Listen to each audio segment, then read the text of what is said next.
সংঘের চাপে নরেন্দ্র মোদী। কেন্দ্রের মন্ত্রিসভা গঠনের ক্ষেত্রে সংঘের চাপ টের পেলেন মোদী।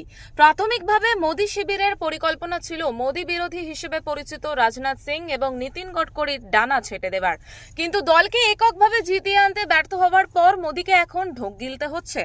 সংঘ পরিবারের চাপে রাজনাথ সিং এবং নীতিন গডকরিকে যথাযোগ্য গুরুত্ব দিয়ে বিগ ফোরের মধ্যে আনতে হয়েছে। যে শিবরাজ সিং চৌহানকে মুখ্যমন্ত্রীর পদ থেকে মোদীর শিবির সরিয়ে দিয়েছিল মধ্যপ্রদেশে, সেই শিবরাজ সিং চৌহানকে যথাযোগ্য গুরুত্ব দিয়ে মোদীকে মন্ত্রিসভায় জায়গা দিতে হয়েছে। সংঘ পরিবারের ঘনিষ্ঠ নির্মলা সীতারামন এবার নির্বাচনে লড়েননি।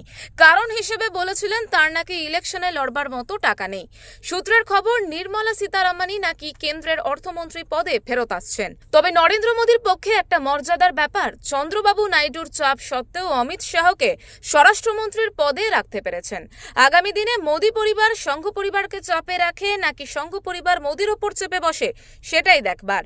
ব্যুরো রিপোর্ট, ওঙ্কার বাংলা।